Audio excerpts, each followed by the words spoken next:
حضرت ابو الحسن رحمۃ اللہ تعالی علیہ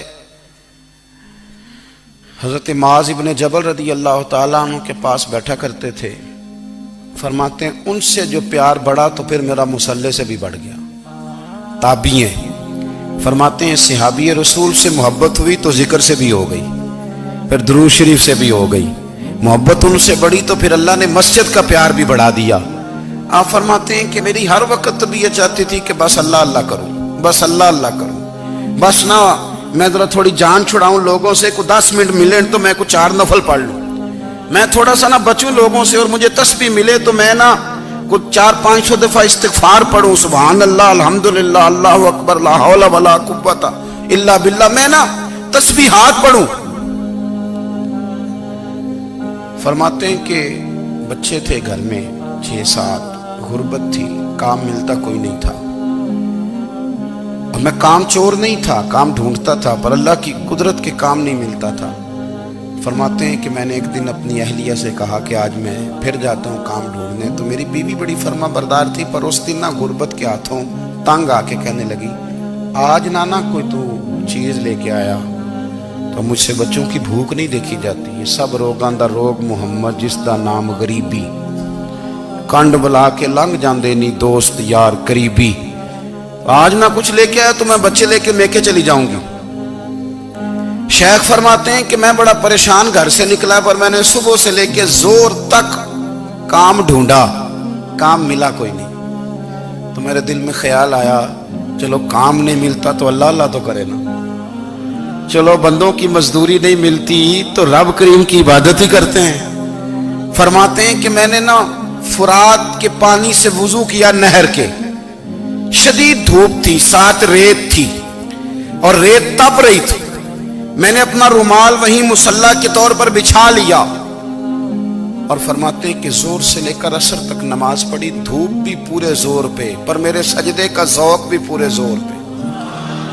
فرماتے ہیں سورج بھی چمک رہا ہے, اور رب کی عبادت کا ذوق بھی پورے زور پہ. میں سجدہ کروں تو پھر میرا اٹھانے کو جی نہ چاہے. میرے استاد لکھا کرتے تھے, یہ ان کا شعر ہے, وہ کہا کرتے تھے, مجھے سوز دے, مجھے ساز دے, اور مجھے نیم شب کا نیاز دے, دم سجدہ خود کو میں توڑ دوں, مجھے ایسا ذوق نماز دے. اور میں تیری بہار کا پھول ہوں, میں کھلا بھی ہوں تو تیرے لیے, مجھے میری شاخ سے توڑ لے, مجھے اپنی زلف کا ناز دے. بھائی فرماتے ہیں کہ عصر تک میں نے نفل پڑھے, دل ڈھلنے لگا, عصر کی نماز پڑھی, اور میں وہاں سے چلا. اب میں جب نکلنے لگا تو دل میں خیال آیا کہ چھوٹی چھوٹی دیواریں ہیں گھر کی, بغیر کچھ لیے جاؤں گا تو بیوی دور سے دیکھے گی تو شور کرے گی کہ پھر خالی ہاتھ آ گیا ہے. کہتے میں نے اپنی اسی رومال میں جس پہ میں نے نماز پڑھی تھی نا, رومال میں کی آخی دے پنجابی جسافہ کہتے ہیں, اسی میں نا میں نے کچھ ریت بھر لی کہ وہ دور سے دیکھے گی تو سمجھے گی کچھ لے کے آیا ہے, چلو جا کے اسے بتا دوں گا کہ آج پھر مزدوری نہیں ملی.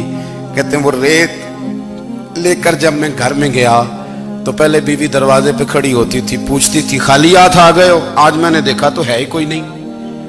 فرماتے ہیں میں اندر داخل ہوا, سلام لیے, کونے میں میں نے وہ رومال رکھ دیا, اور میں نے آواز دی کہ بھلی مانس کہاں ہو؟ تو وہ کہنے لگی آپ منہ ہاتھ دھو لیں, میں روٹی لے کے آئی. میں نے کہا روٹی کہاں سے آ گئی, یہاں تو کئی دنوں کے فاقے, تو کئی دنوں کی غربت ہے, یہاں تو اس گھر میں تو فقیری ہے. فرماتے ہیں کہ وہ روٹی لے کے آئی, اور اس وقت کی جو موجودہ نعمتیں تھیں, سمجھ لیں سلاد, اچار, ہر چیز ساتھ لائی. میں نے کہا کہ بچے کہاں گئے؟ کہنے لگی وہ کھانا کھا کے کھیلنے گئے, آپ کھانا کھا لیں آ جاتے. کھانا اس نے چن دیا. میں نے حیرت انگیز لہجے میں ساری نعمتیں اپنے دسترخوان پہ دیکھ کر کے بیوی سے پوچھا یہ کہاں سے آیا کھانا؟ بچوں کو تو نے کہاں سے کھانا کھلایا؟ یہ سارا کچھ کیسا ہے؟ کہنے لگی پتہ نہیں آج آپ کس کریم کی مزدوری کرنے چلے گئے تھے, پتہ نہیں کس کریم کی, میرے گھر میں تو اتنی نعمتیں آئی ہیں کہ مجھ سے سنبھالی نہیں جا رہی, اتنا اناج ہے, اتنا گندم ہے, کس کریم کے دروازے آج چلے گئے تھے؟ یہ کہتے کہتے وہ اٹھی اور اٹھ کر کے کہنے لگی پہلے بڑا کچھ آیا تھا, اب کیا لے آئے ہو؟ اور جا کر کے نا اس نے وہ ریت والا رومال کھولا, کہنے لگے میں تو لے کے آیا تھا ریت, تو میرے رب نے اسے بھی سونے اور ہیرے بنا دیا تھا. جب آپ کی توجہ اللہ کی جانب, میرے نبی پاک صلی اللہ تعالی علیہ وسلم نے فرمایا ہر چیز اپنے رب سے مانگ, ہر چیز مانگ, ہر چیز مانگ. یا رسول اللہ کیا کچھ؟ میرے محبوب نے فرمایا تیرے گھر میں نمک بھی ختم ہو جائے تو وہ بھی اپنے رب سے مانگا کر. تو مانگنا, وہ تجھے دے گا, تو اس کی بارگاہ میں کشکول طلب دراز تو کرنا. اور ترمذی شریف میں عجیب لفظ ہے, رسول کائنات نے فرمایا, رب کریم فرماتا ہے جب میرا بندہ ہاتھ اٹھاتا ہے نا تو مجھے حیا آتی ہے کہ میں خالی کیسے لوٹا دوں اس کے.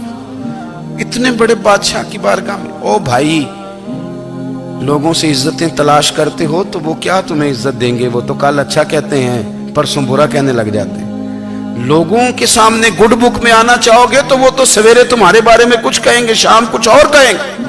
اپنی روحانی زندگی آباد کریں, اپنے مصلح کو وقت دیں, اور دنیا سے چھپ کر اس موبائل کو بند کر کے اور اپنے آپ سے بھی چھپ کے اور تنہا ہو کے چھپا کے سارا کچھ اپنے آنسو اپنے رب کی بارگاہ میں پیش کریں, اس کے حضور حاضری دیں.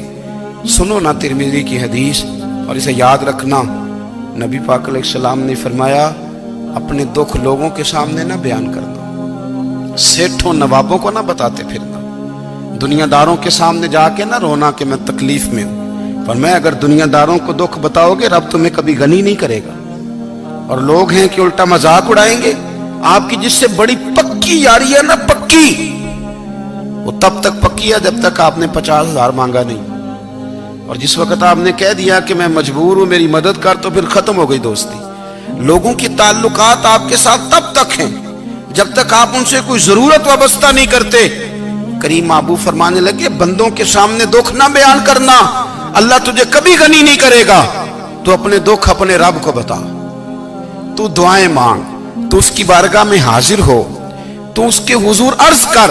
فرمایا اپنے دکھ اپنے رب کو بتا, وہ جلدی کرے یا دیر سے کرے تجھے ساری دنیا سے بے نیاز کر دے گا, تجھے کسی کا محتاج نہیں رہنے دے.